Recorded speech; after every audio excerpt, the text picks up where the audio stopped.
Bread हम सबको बहुत पसंद आती है, पर मैदे की जो ब्रेड होती है उसे हम खाना नहीं चाहते, और जो आटा ब्रेड मार्केट में मिलती है आपको पता ही है कि उसमें मिलावट तो होती ही है, या फिर उसमें मैदा ही डला होता है, बस कलर डाल के उसको वो आटा ब्रेड बना देते हैं। पर आपको पता है कि इसको हम इतनी आसानी से घर पे बना सकते हैं, और ब्रेड आप देख ही रहे हो कितनी ज्यादा सॉफ्ट बनती है आटे की भी। तो फ्रेंड्स, मैं उम्मीद रखती हूँ आज की रेसिपी आपको बहुत पसंद आएगी। तो चलिए फिर इसे बनाते हैं आज।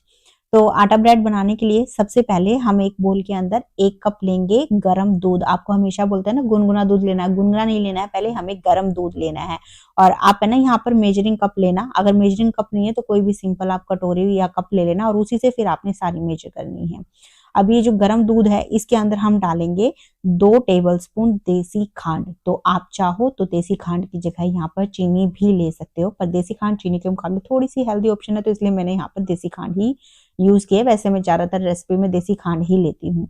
अब इसको अच्छे से हम मिक्स कर लेंगे। अब देखो फ्रेंड्स, अगर हम पहले ही गुनगुना दूध लेंगे तो जब हम इसको मिक्स करते हैं तो जाहिर सी बात, अभी जो दूध है वो थोड़ा सा ठंडा हो जाएगा, तो उस स्टेज में जो हमारा ईस्ट है वो अच्छे से एक्टिवेट नहीं होगा। इसलिए आपने पहले गरम गरम दूध में चीनी या देसी खांड को घोल लेना है। जब आपको लगे कि इसमें अच्छे से वो पिघल गई है, उसके बाद इसमें हम उंगली डाल के देखेंगे, तो जो आपकी उंगली है वो दूध की हीट को कम से कम 10 से 12 सेकंड सहन कर सके, इतना गर्म हमें यहाँ पर दूध चाहिए। अब ये जो दूध है बिल्कुल सही गर्म है, तो इस स्टेज पर अब इसके अंदर मैं डाल 1.5 छोटी चम्मच ईस्ट। तो मैंने एक्टिव ड्राई ईस्ट यूज किया है, आप इंस्टेंट ड्राई ईस्ट भी यूज कर सकते हैं। अब इसको हम अच्छे से दूध के अंदर मिक्स कर लेंगे, और उसके बाद अब इसे हम ढक कर कम से कम 10 से 15 मिनट के लिए छोड़ देंगे, ताकि जो ईस्ट है वो अच्छे से एक्टिवेट हो जाए। तो करीबन 15 मिनट के बाद आप देख सकते हो जो दूध है उसके ऊपर अच्छी खासी झाग आ रही है, यानी जो हमारा ईस्ट है वो बहुत अच्छे से एक्टिवेट हो गया है। अगर आपके दूध के ऊपर इस तरीके से झाग नहीं आती है तो इसका मतलब जो आपका ईस्ट है ना वो अच्छा मतलब एक्सपायर हो चुका है, आप उसे यूज मत करना, मतलब आगे का जो प्रोसेस है फिर वो आप मत करना। अब इसके बाद हम एक प्रांत में लेंगे 3 कप गेहूं का आटा। तो मैंने यहाँ चक्की वाला आटा यूज किया, और ये थोड़ा सा मोटा आटा है, आप बारीक वाला आटा भी ले सकते हो, उससे जो ब्रेड है और भी ज्यादा बढ़िया बनती है। अब इस आटे के अंदर हम 1 छोटी चम्मच डाल देंगे नमक, और साथ में थोड़ी सी जगह बनाएंगे अब इसके अंदर, और इसमें डालेंगे 2 टेबलस्पून ऑयल।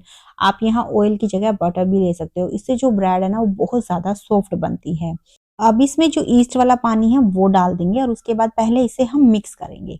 मिक्स करने के बाद आप देख भी रहे हो आटा काफी ड्राई है, तो अब हम आधा कप दूध और लेंगे। आप चाहो तो यहाँ पर पानी भी यूज कर सकते हो। अब ये दूध इसमें मैं यहाँ पर सारा ही डाल रही हूँ, क्योंकि मुझे पता है कि इतने आटे में ये जो दूध है वो आराम से लग जाएगा। आप थोड़ा थोड़ा करके ऐड करना, ताकि बाद में आपको जो है आटे का जो टेक्सचर है उसको पहचानने में थोड़ा सा इजी हो जाए।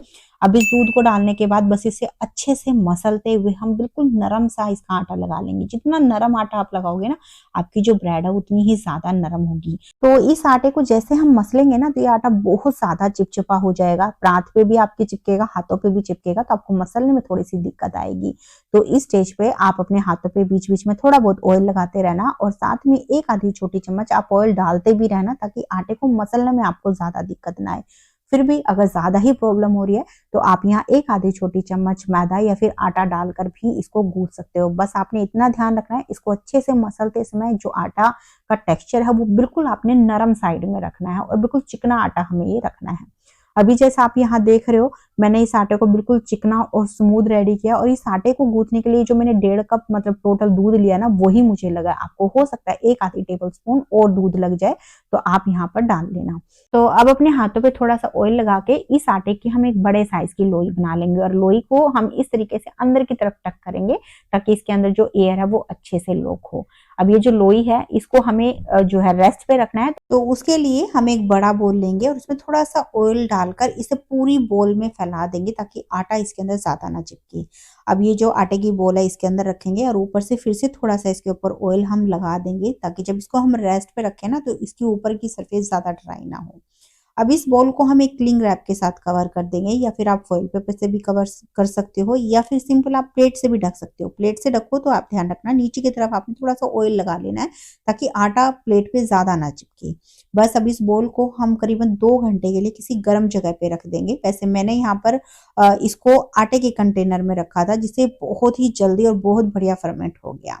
अब जब करीबन 1.5 से 2 घंटे बाद आपका आटा फर्मेंट हो जाए, उससे पहले हम इस तरीके से एक ब्रेड का मोल्ड लेंगे। ये नहीं है तो कोई रेक्टेंगल मोल्ड होगा, आप वो भी ले सकते हो।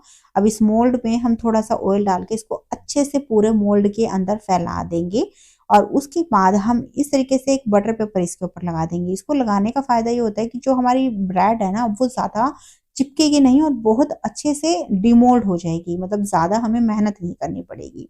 तो बस हमारा मोल्ड भी तैयार हो गया है। अब इसके बाद जो आटा हमने रखा था, आप देख रहे हो बहुत अच्छे से यहाँ पे फर्मेंट हो गया है, ये दुगना तिगुना हो गया है। तो बस अब हाथों पे थोड़ा सा ऑयल या फिर सूखा आटा लगा के हल्का सा इसमें पंच मारेंगे, इसकी जो एयर है वो थोड़ी निकल जाएगी। उसके बाद इस आटे को हम निकाल लेंगे और अब सरफेस पे थोड़ा सा सूखा मैदा या आटा डालकर ये जो आटा है इसके ऊपर रखेंगे और हाथों से ही इसको हम फैला देंगे। फैलाने के साथ में अब जो इसके किनारे हैं उसको हम इस तरीके से मोड़ते हुए इसको फोल्ड करेंगे। तो थोड़ा टाइट हाथों से आपने फोल्ड करना है ताकि इसके अंदर ज्यादा एयर ना हो। और लास्ट वाला जो हिस्सा है उसको हम पिंच कर देंगे, तो बढ़िया से पिंच करना है क्योंकि अगर कहीं से खुला रह गया तो जब ब्रेड बेक होगी तो उसी हिस्से से वो खुल जाएगी।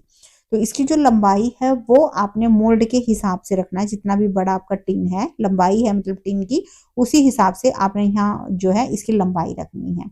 बस अब ये जो आटा है इसको हम मोल्ड में रखेंगे। उसके बाद आपने हाथों से थोड़ा सा जो आटा है इसको फैला देना है और किनारों की तरफ हल्का सा पुश करना है ताकि जो ब्रेड की शेप है वो अच्छी आए। अब इसके ऊपर हम थोड़े से अपने मनपसंद सीड्स डाल देंगे। मैंने यहाँ पर सफेद तिल, कलौंजी, कद्दू के बीज और साथ में ही जो सनफ्लावर बीज होते हैं वो लिए हैं। आप अलसी के बीज भी डाले हैं, आप अपनी पसंद के कोई भी सीड्स इसके ऊपर डाल सकते हो। ये देखने में तो अच्छे लगते हैं ये ब्रेड के ऊपर, साथ में ही ब्रेड थोड़ी सी और ज्यादा हेल्दी हो जाती है। अब डालने के साथ में ही आपने स्पैचुला से या हाथों से थोड़ा सा इसको दबा देना ताकि जो सीड्स हैं वो आटे के अंदर चले जाएं और जब ये बेक हो ना तो ये निकले नहीं बाहर। बस अब इसके बाद इसे हम फिर से कवर करेंगे और कम से कम पौना घंटा के लिए इसको हम गर्म जगह पे दोबारा से रख देंगे ताकि ये अच्छे से फर्मेंट हो जाए। अभी करीबन मैंने 1 घंटा रखा है और आप यहाँ देख रहे हो बहुत अच्छे से हमारी जो ब्रेड है वो फर्मेंट हो गई है। अब इसके ऊपर हम लगाएंगे थोड़ा सा दूध। तो दूध को आपने मीठा करना है, मतलब थोड़ा से दूध में आप 1 आधी चम्मच चीनी या देसी खांड डालकर उसको घोल लो और फिर ये दूध जो है इसके ऊपर लगा लेना। इसका लगाने का फायदा ये होगा कि जो ऊपर की सरफेस है ना वो ड्राई नहीं होगी, ज्यादा थोड़ी सी नरम ही रहेगी। कलर तो चेंज नहीं होता है भाई, पर हाँ इसके जो टेक्सचर है ऊपर का उसमें जरूर फर्क पड़ता है इससे। अब इसको हमें बेक करना है तो उसके लिए यहाँ मैंने करीबन 8 से 10 मिनट पहले ही कढ़ाई को प्री हीट कर लिया था।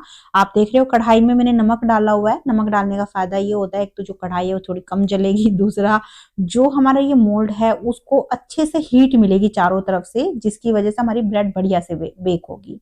अब इसमें इस तरीके से कोई हम एक प्लेट रख देंगे, आप यहाँ कोई कटोरी या कोई स्टैंड रख देना ताकि जो हमारा ये मोल्ड है ब्रेड का उसको थोड़ी सी हाइट मिल जाए और ब्रेड नीचे से जले नहीं।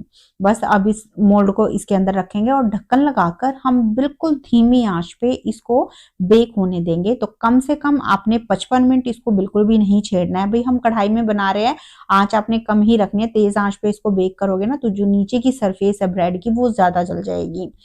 अब करीबन मैंने 1 घंटा 5 मिनट इसको रखा है और आप देख रहे हो ब्रेड बहुत अच्छे से यहाँ पर फूली और इतने अच्छे से फूली कि भाई वो जो थाली है उसके ऊपर ही जो ब्रेड है वो लग गई। आप देख सकते हो थोड़ी सी ऊपर की जो सरफेस है वो खराब हो गई है, पर कोई बात नहीं, हमने तो घर में ही खानी है। पर ब्रेड बनी बहुत ही बढ़िया है। अब ब्रेड आप देख सकते हो वैसे तो बहुत अच्छे से ये बेक हो गई है। अब फिर भी एक बार इसको चेक कर लेंगे। उसके लिए आपने इसके अंदर टूथपिक या नाइफ डालना है। अगर टूथपिक या नाइफ पे आटा लगा हुआ आता है तो इसका मतलब वो अच्छे से बेक नहीं हुई है। आप फिर से उसे ढककर 5-7 मिनट के लिए और बेक कर लें।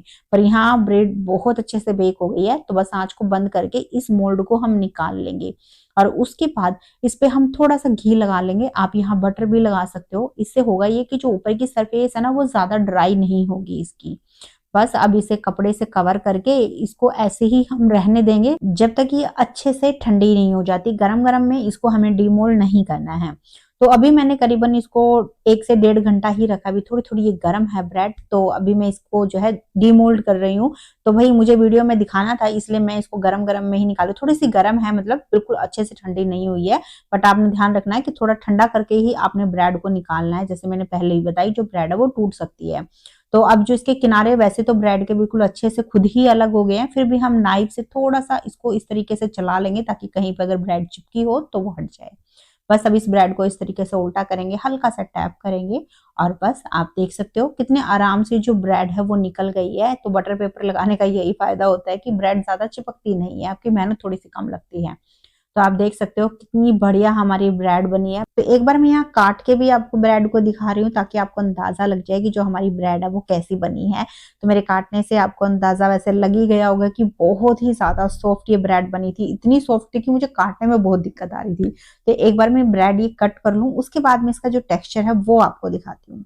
तो बस ये हमारी सिंपल सी आटा ब्रेड तैयार हो गई है और आप देख सकते हो कितनी बढ़िया ब्रेड बनी है हमारी। सॉफ्ट आप देखिए कितनी ज्यादा है और बहुत ही स्पॉन्जी ब्रेड बनी थी और देखने में ही बहुत ही बढ़िया ब्रेड लग रही है। ऐसा लग ही नहीं रहा कि इस ब्रेड को हमने घर पे बनाया, और खा के भी कोई बिल्कुल नहीं बता पाएगा कि इस ब्रेड को आपने घर पे तैयार किया है। हाँ, ऊपर की सरफेस थोड़ी सी गड़बड़ हो गई है भाई, पर चलता है, कोई बात नहीं, घर में ही तो खाने हैं हम सब ने, है ना। तो अब ये जो ब्रेड है ना, इसको बिल्कुल आप ऐसे ही यूज कर सकते हो जैसे आप मैदा ब्रेड या आटा ब्रेड को यूज करते हो। तो मैं यहाँ थोड़ा सा आपको जैम लगा के भी इसको दिखा रही हूँ। तो ये जो जैम की रेसिपी है ना फ्रेंड्स, मैंने अभी कुछ दिन पहले ही अपने चैनल पे शेयर की है, प्लीज आप उसे चेक करना बिल्कुल मत भूलना। तो बस ये हमारी सिंपल सी आटा ब्रेड तैयार हो गई है। आप इसे जरूर बनाना भाई, और बनाने के बाद अपना फीडबैक मेरे साथ शेयर करना बिल्कुल मत भूलना। मैं उम्मीद रखती हूँ फ्रेंड्स आज की रेसिपी आपको पसंद आई है, थोड़ी सी भी अच्छी लगी है तो प्लीज लाइक करना, शेयर भी कर देना। और अगर आपको ऐसी ही रेसिपी पसंद है जो आप आसानी से घर पे बना सको तो प्लीज चैनल को सब्सक्राइब भी कर लेना। तो चलिए फिर मिलते हैं आपसे एक नई रेसिपी के साथ में।